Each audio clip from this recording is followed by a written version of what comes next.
Olá, professores!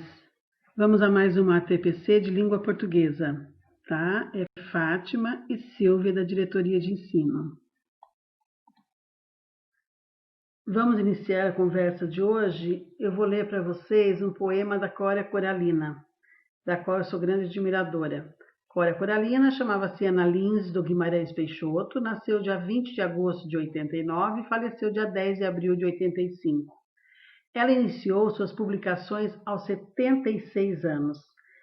Embora tardiamente que ela se tornou poeta, ela foi uma das mais celebradas do país.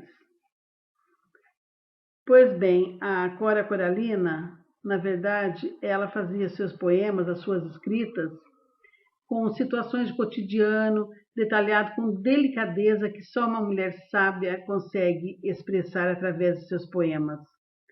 Ela ganhava vida como doceira e, nas horas de lazer, ela ia escrevendo seus poemas. Ela chegou até a ser convidada para participar da Semana da Arte Moderna, mas não se juntou aos outros poetas devido às limitações impostas pelo seu marido. E continuou fazendo as suas escritas e foi reconhecidamente uma das mais celebradas poetas do país. Tá? Então, o poema dela é assim: mesmo quando tudo parece desabar, cabe a mim decidir entre rir ou chorar, ir ou ficar, desistir ou lutar, porque eu descobri no caminho incerto da vida que o mais importante é o decidir. Córea Coralina. Bem, depois da leitura deste poema, hoje, na verdade, eu gostaria de trazer para vocês uma temática para reflexão. Já foi um assunto bastante abordado em reuniões com os coordenadores, aí na escola, certamente, e devido a esse cenário que nós estamos vivendo da pandemia, de isolamento social, eu percebo que os professores estão trabalhando muito, estão muito preocupados com as atividades de seus alunos, acompanham o centro de mídias. Então, eu percebo que, na verdade, os professores estão realmente dando o melhor de si. E, a partir destas constatações, que a gente percebe no dia a dia realmente, conversando com professores, com diretores, então nós colocamos assim para discutir o papel do professor na escola. Afinal, eu sou um professor ou eu sou um educador? Então essa é uma conversa para a gente fazer assim em momentos quando vocês estiverem presentes na escola, e é para reflexão mesmo do meu papel enquanto profissão. Eu sou professor, eu sou educador lá na escola junto aos meus alunos. Então, fazer essa reflexão e aí a gente começa a nossa conversa mais adiante, tá bem? Aqui apenas uma ilustração, que é a profissão professor, ela é diferente de a profissão como educador, né? Então, é para eu fazer um momento de reflexão, rever o meu papel lá na escola, com os meus relacionamentos também com os colegas, e a partir daí nós vamos desenvolver uma conversa, tá? Qual é a diferença entre professor e educador? Segundo Salomão Becker, ele distingue muito bem os dois. Ele considera que o professor é uma profissão e o educador é uma missão. É uma missão que se faz também por amor.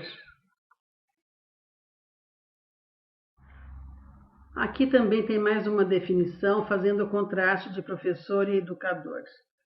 O professor, ele tem em suas atribuições apenas passar conteúdos.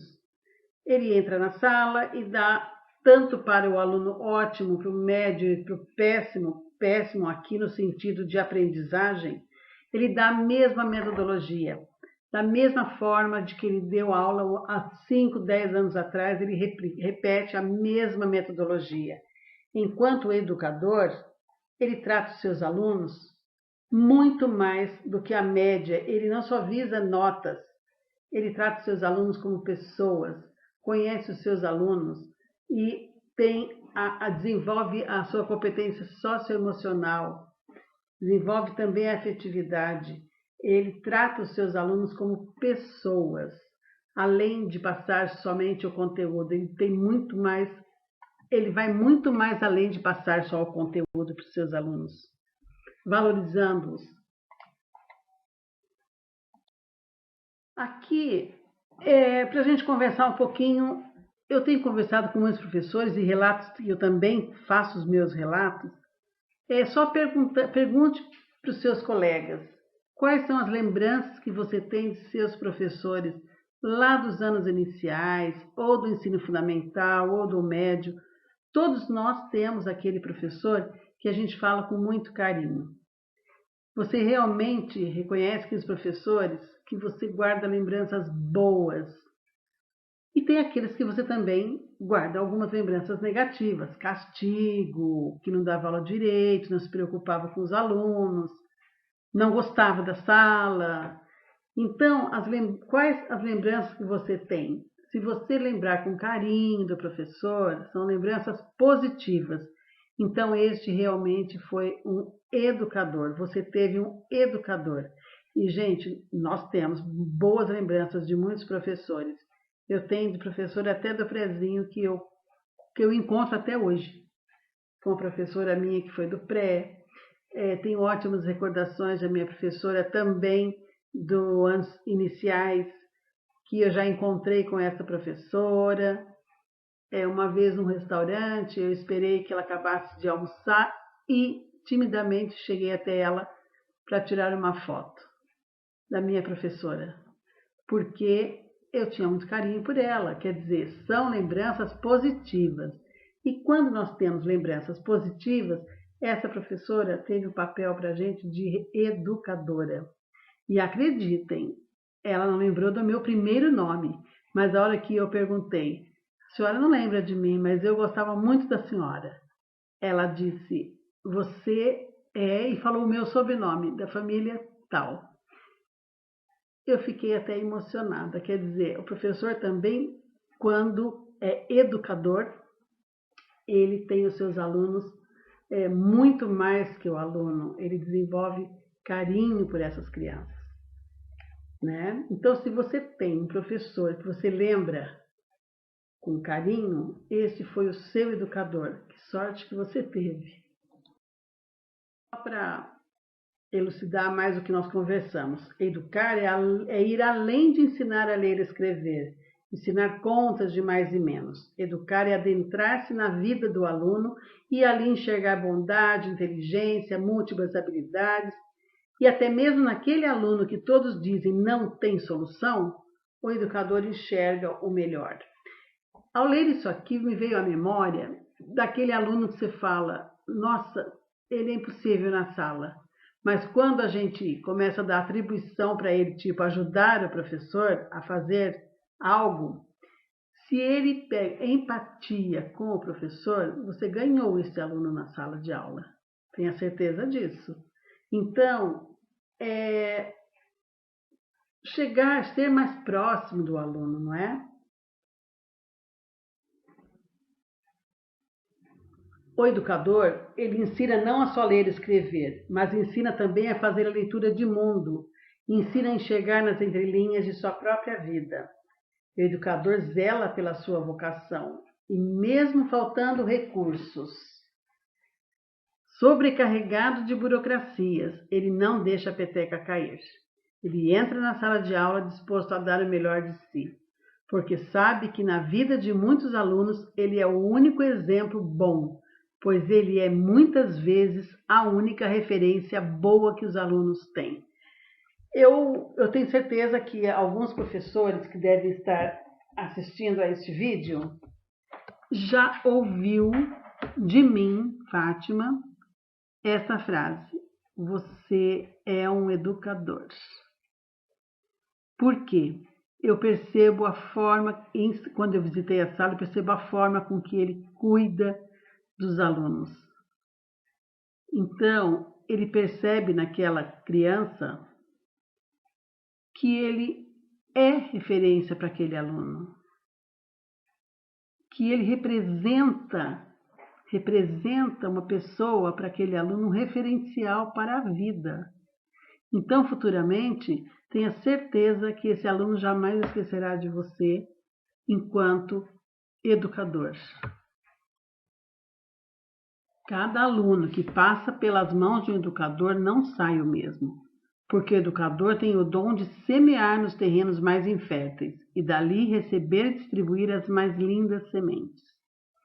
Fica um pouco dele em cada aluno e ele também aprende e é semeado em seu coração mais humanidade, mais amor e compreensão. Professor é profissão, não é algo que se define por dentro por amor. Agora, o educador, ao contrário, não é profissão, é vocação. E toda vocação nasce de um grande amor, de uma grande esperança.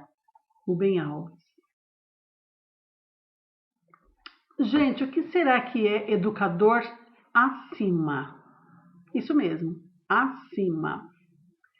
Pois bem, numa palestra de Celso Antunes, aliás, teve uma palestra dele no Congresso Internacional, que foi agora dia 16 e 17, né? Que foi excelente, mas assisti uma parte só. Numa palestra do Celso Antunes, ele conta uma história de uma escola que estava contratando um educador. Então ele convidou uma banca para escolher este educador, tá?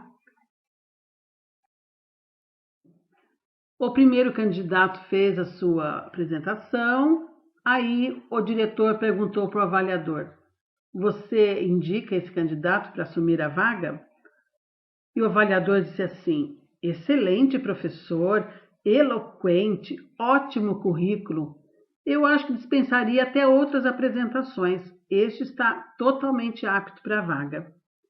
Aí o diretor olhou, pensou e não concordou, alegando que o currículo não é tudo, porque o avaliador disse que o currículo dele era ótimo, poderia dispensar até os outros candidatos. O diretor disse não, o currículo, para trabalhar na minha escola, o currículo não é tudo.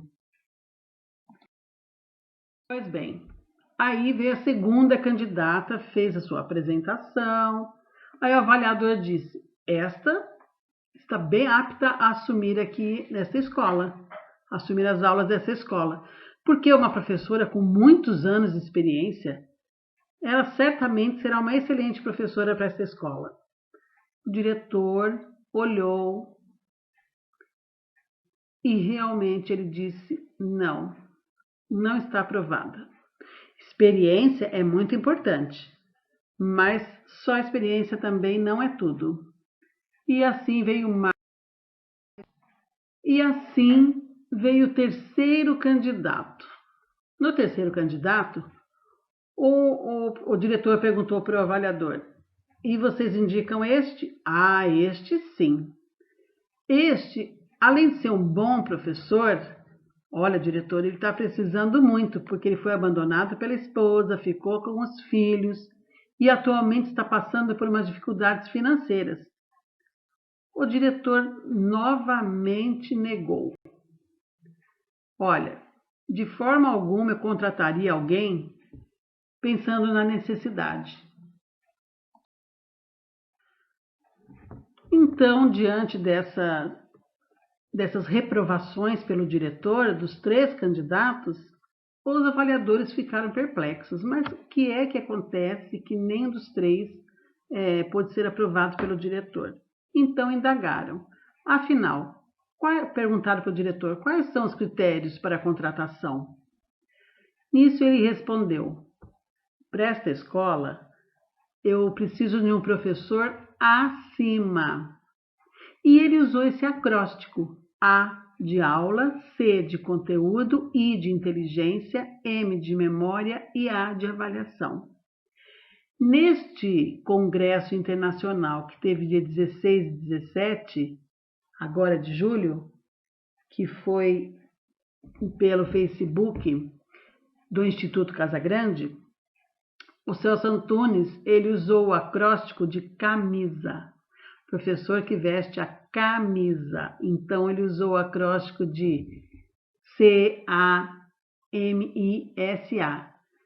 Só que eu não lembro de todas as letras. C é de conteúdo, A de aula, M de memória, I de inteligência, S eu não lembro e o A de autoavaliação. Então, ele sugere, quer dizer, é uma estratégia de usar muito acrósticos. Professor que usa o próprio nome como acróstico, utiliza o próprio nome como acróstico para das características das aulas, característica de um bom educador, enfim. Então, ele usou essa resposta para os avaliadores. Para essa escola, deve ser um professor acima. Aula, conteúdo, inteligência, memória e avaliação.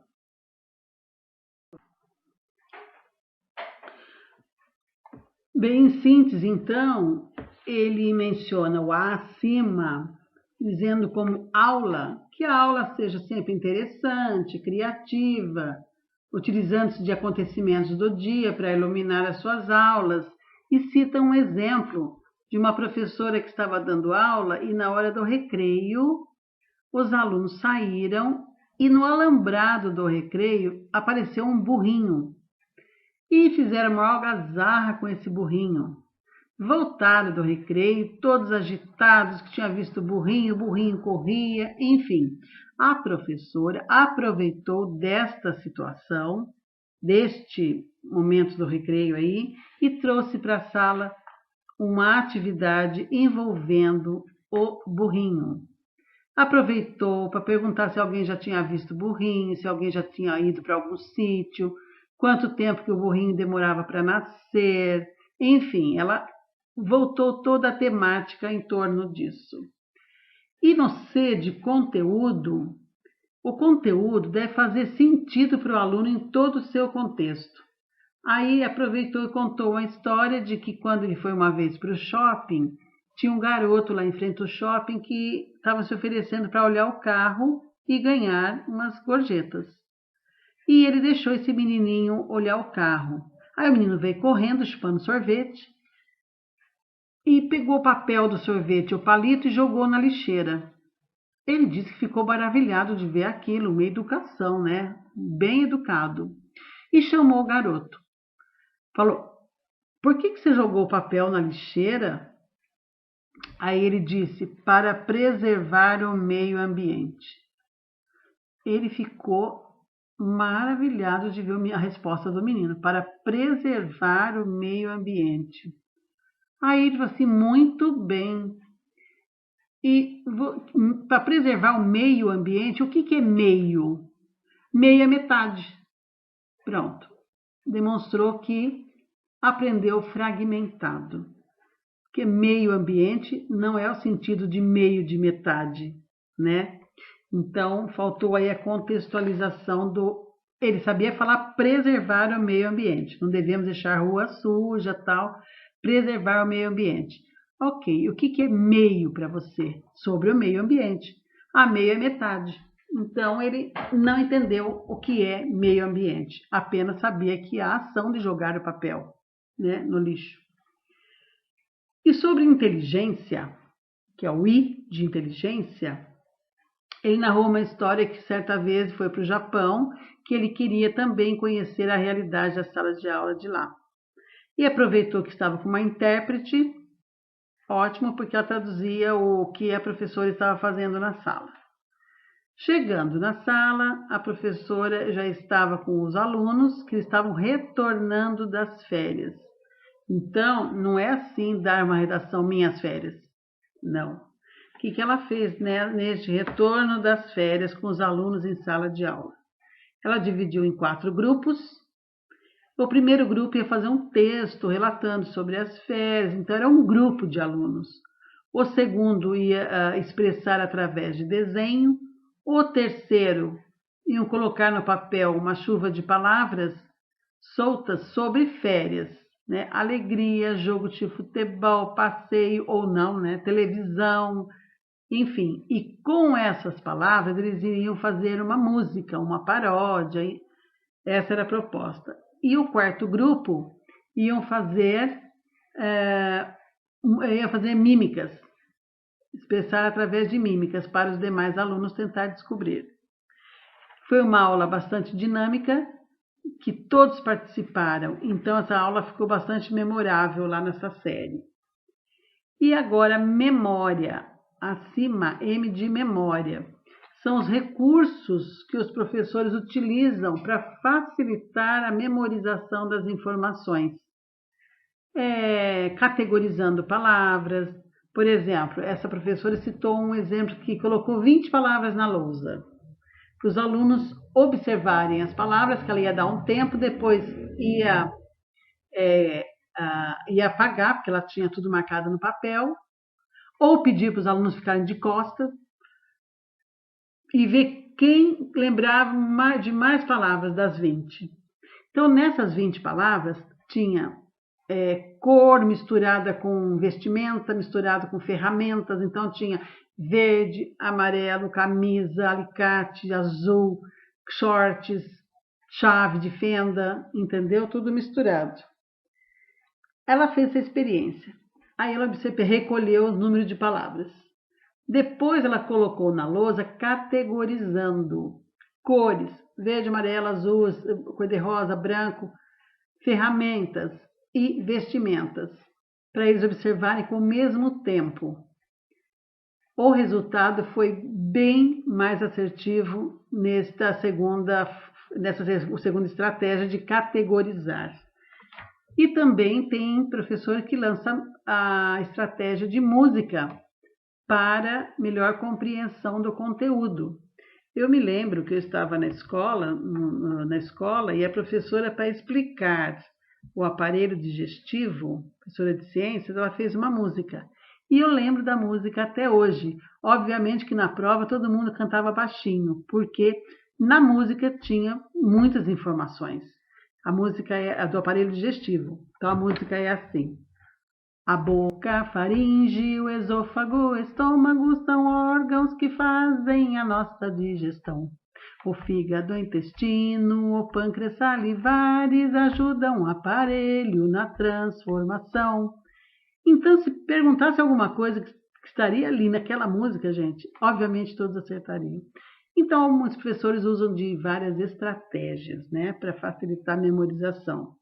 E tratando-se de avaliação, ele mencionou que um educador faz a avaliação realmente com a finalidade de aferir a aprendizagem do aluno e, a partir disso, propor situações de aprendizagem para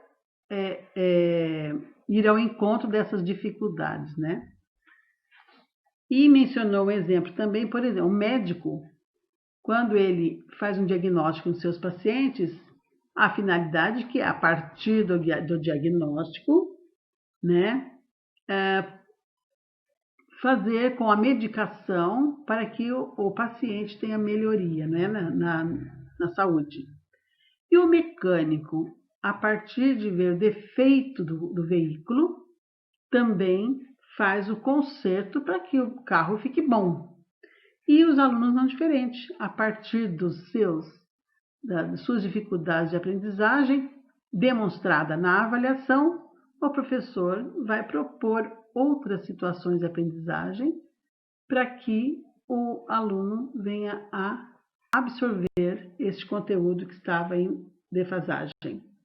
Então, é achar os erros e consertá-los e não puni-los. Enfim, ele deu todos esses exemplos para iluminar toda a conversa que nós tivemos.